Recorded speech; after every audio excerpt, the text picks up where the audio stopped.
I'm Lizzie, one of Melvyn's twins. Sorry. I never knew Melvyn as a prestigious concert master or Oxford philosopher or university lecturer. To me, he was always just Dad. A weird, wonderful, intelligent, musical, difficult, and embarrassing Dad. Dad was 52 when we were born. I remember kids at school asking if he was our grandpa, and a lady at the park being very suspicious of him when he said he was our dad. His parenting was as out of the box as everything else that he did. I remember throwing myself down on the supermarket floor for a tantrum, and Dad got down on the floor and screamed with me. But to his credit, it worked. I was so embarrassed that I stopped. I remember playing on the local playground as a young child in the pitch black and walking home with Sarah and Dad down the dark alleyway to his house. It was probably 10 o'clock at night. And I never had any sense that it was dangerous or even weird. It was just the Dad that I had always known. But Dad always showed up for us how he could, even though it was unconventional and even when it made him uncomfortable. One of the things I always appreciated was that Dad followed us wherever we moved.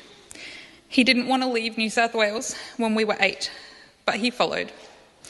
He chose the Macedon Ranges as his home for the past 24 years because it meant that he was close to us.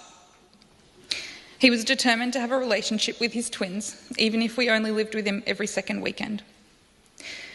In recent years, he came to our church, the Gisborne Presbyterian Church, for many years, and most Sundays something would set him off. He'd be in the back hall complaining about our focus on sin, and he'd be saying, "Oh, I don't know why I come." Well, I do. It's because my twins are here. And yet, in true Dad fashion, despite his deep theological disagreements, one of the few requests that he had for his funeral today was that our minister Wayne would lead the service. It wasn't easy being Melvyn's daughter. During my teen years in particular, I remember getting frustrated with Dad often, but when I tried to vent with Mum, she would always just say, "Well, he is your father, you wouldn't be here without him." I'm deeply grateful that Mum didn't drive a wedge between us. My life is so much richer for having Melvyn as my dad. When we moved to Victoria, Dad started busking almost daily. His violin came everywhere with us. If we were going to the markets or for a picnic in Daylesford or trekking into the city, Dad's violin was with us. If there was a special activity that we wanted to do, Dad would pop open his violin case and busk to earn the money. I always wondered what people must have thought seeing two young girls ransacking Dad's basking stash.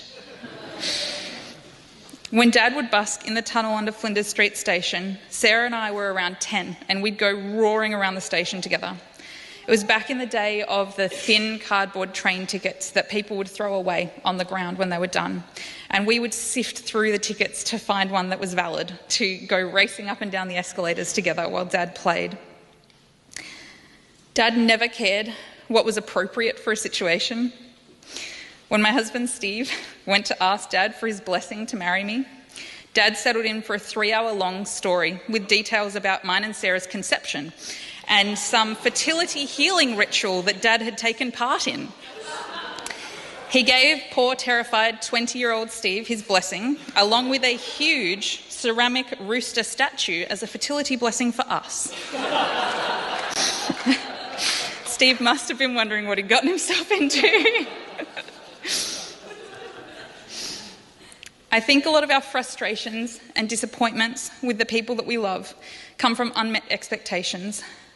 But I learned from quite a young age to expect Melvyn to do Melvyn things, and it helped me enjoy closeness with Dad. I had a lot more grace for Dad when I became a mum. I'm so aware of all the ways that I fall short from the mum that I want to be. And no matter how many times Dad frustrated me or said something completely inappropriate for the situation, I knew that he loved me and he was trying. And I just came to expect that he would do the unexpected. I can't see the words. I will always cherish how our relationship changed after I got married and had babies. Steve and I lived on a main road for the first 11 years of our marriage. And Dad told me that he'd always drive the long way home after busking just to see if our cars were home or if the lights were on in the evening. He'd drop in for a cuppa at 9 or 10 or even 11 o'clock at night. There was just one time he told me he saw our office lights on at 2 a.m. and while he did consider it, he thought it was probably not an appropriate time to drop in.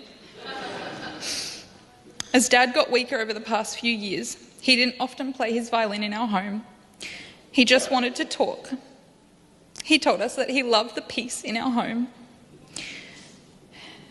Dad always felt everything deeply. There was overwhelm and chaos and deep sadness when things weren't going his way. But I think that it was the depth of his own emotions that helped him connect so deeply and quickly with the people that he met on the streets. So many people in our community reached out after his death to let us know that his music made them feel like they weren't so alone. They were seen, and the music was a gift that Dad was giving them in that moment. Some really hard moments for people. I will miss Dad's music, just like so many of you, but more than anything, I will just miss my dad.